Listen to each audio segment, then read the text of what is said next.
Hey folks, it's me again coming to you on day 43 of self isolation. Yes, it's been a long time, and I hope that you are staying inside, drinking water, and just chilling, hopefully, to reduce this crazy pandemic that is happening. A huge shout out to all the essential workers, the doctors, the nurses, all the scientists trying to figure out a possible vaccine for this, but I wanted to give a huge shout out to all our immigrant communities who are at the forefront of this, going to the fields every day, collecting produce, to all our DACA recipients who are doctors and nurses, all the moms who are still out there cleaning houses and businesses to be able to provide for their families. I see you, I hear you. Just make sure to stay inside, wash your hands, drink water, and just chill. Before we get started, make sure to give that like, subscribe, and bell notification button a huge click. I have an interesting video for us today where I'm going to be answering some of the questions from the New York Times article that came out a couple of months back that I had to save just in case I needed love, and I think now is the time. So I'm going to be pulling questions from the 36 questions that lead to love from the New York Times. Get comfortable, get some tea, get some popcorn, because some of these questions are like intense and some are like super deep. So let me warn you now. Let's get started. I'm going to be looking to my right, maybe your left. I don't know how screens work. Because I have the questions on this screen, so I'm not ignoring you, I promise. So, question one: given the choice of anyone in the world, whom would you want as a dinner guest? The person that I would invite to dinner would have to be Michelle Obama. We had a moment together at one of the rallies back in 2016. After Michelle Obama gave her speech, she walked through the front of the people who were at the front of the stage to shake hands and all that stuff. And I remember the Secret Service be like, no selfies, no selfies, no selfies. And I'm like, okay, no selfies. But I was the first person, but I like backed up a little bit. So I put like, there were like two more people in front of me. And because I have like a long arm, I just like turned around while she was coming and snapped like literally like 20 selfies. And then like in some of the pictures, I'll put it up again. You can see the Secret Service lady just like stare me down. And out of nowhere, Michelle Obama just puts her hand on my head. I took it as a blessing. Let me know what you think. But I would totally have her be my dinner guest because she said something to me while she did that, but I didn't catch it. Until this day, 4 years later, it still haunts me. I really want to know if she remembers what she said. So I'm going to tweet out the picture again. Help me get it to her so we can ask her what she said to me, but that will be my dinner guest. Second question: would you like to be famous? Question mark. In what way? Question mark. Hmm. I don't know actually. I feel like I want to be one of those people who randomly like this is gonna get dark, but one of those people who like dies like later in life, and then like when people start coming together, they're like, "Oh my God, Nestor did this and did that," and like other people didn't also like being like good, but in the shadows. And then like when I die, everybody's like, "Oh my God, he did so many things." That's the kind of famous thing I want to do. Third question: before making a telephone call, do you ever rehearse what you're going to say? Why?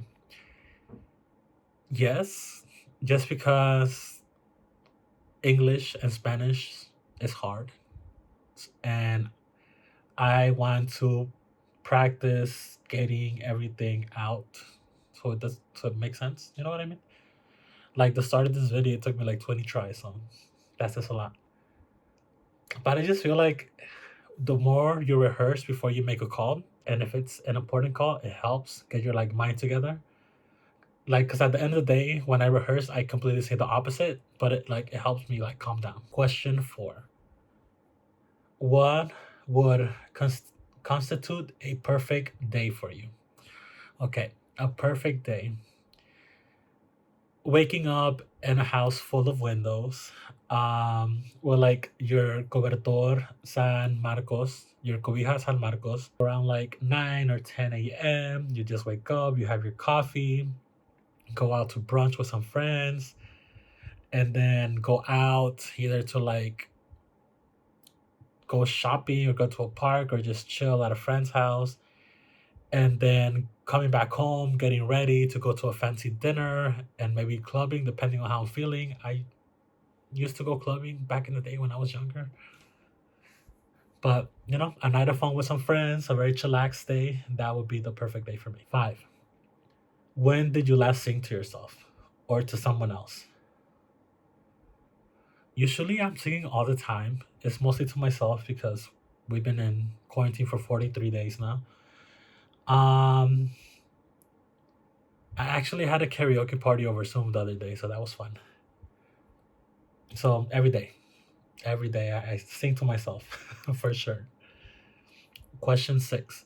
If you were able to live to the age of 90 and retain either the mind or body of a 30-year-old for the last 60 years of your life, which one would you want?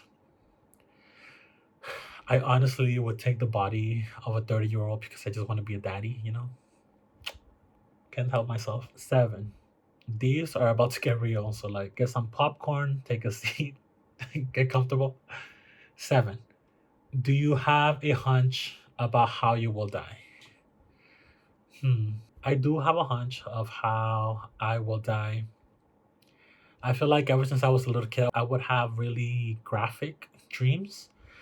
There's been a continuous dream of when I'm back home and I'm looking out the kitchen window, and then all of a sudden there's like an atomic bomb like coming. You know how like they make the explosion and the like cloud just like starts like coming up. So that's one way. The other way that I've dreamt about is like in a car accident, a really bad, like fiery, explosive car accident. Yeah, those are the ways that I've dreamt about. Eight, name three things you and your partner have in common. I don't have a partner. Skip. Nine, what in your life do you feel the most grateful? Easy. I am super grateful for my family and my chosen family. Love ya. And 10, if you could change anything about the way you were raised, what would it be? Even though we struggled so much, I wouldn't change anything. The struggle made me who I am. So take 4 minutes and tell your partner your life story in as much detail as possible. Once again, I'm single. And if you want my story yourself, go to my Twitter account. Next question. If a crystal ball could tell you the truth about yourself, your life, the future, or anything else, would you want to know? Yes. Next question. What do you value most in friendship? Honesty. Next question. If you knew that in 1 year you would die suddenly, would you change anything about the way you are living now? Why? Deep. These are deep. Um, I would be. I would live more honestly. That's the only thing that I would do. I would be more outspoken. Be careful. uh, these I'm skipping the questions that are like do with your partner because I don't have a fucking partner at the moment. But slide into my DMs. What is your most treasured memory? Hmm.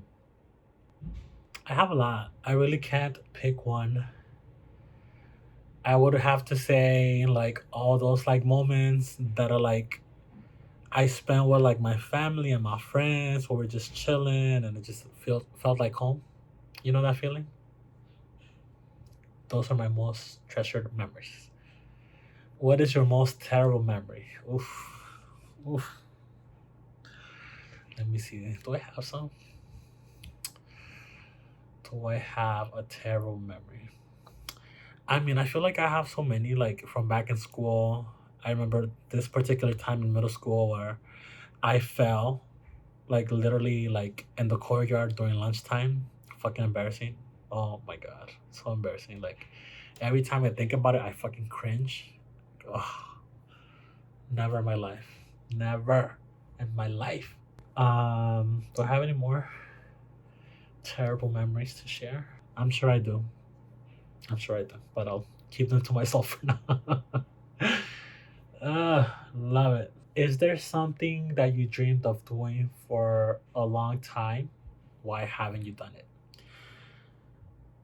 Um, I mean, this I have dreamed for such a long time to start something for myself that I could just use as an outlet to express myself. So I'm glad I'm doing it now, and I'm very curious and excited to see where it goes.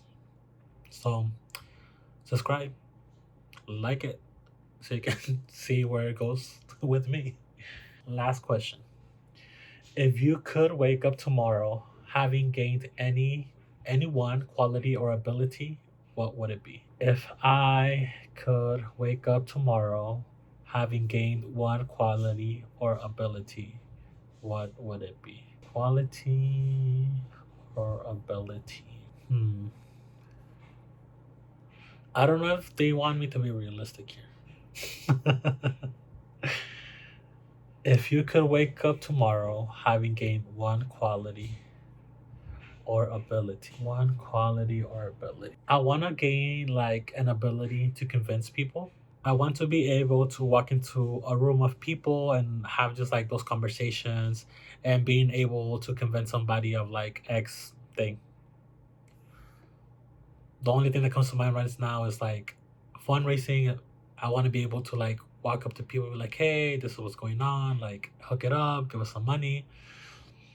Yeah, that's one ability that I would love to have. Imagine all those daddies going bankrupt over here. Está cabrón, está cabrón. But that's it, y'all. Hopefully, through these amazing questions provided by the New York Times, I will too find love in quarantine. Where's my quarantine bay? Let me know if you like this video. I have a few more coming up. Remember, I post every Thursday at 6 p.m. Sometimes I'm a little bit late, but that's okay because life. Make sure to give this video a like. Make sure that you are subscribed to this channel. And make sure that you hit that little bell notification button so you can get a notification every time I post. I'll see you next time. Thank you for watching.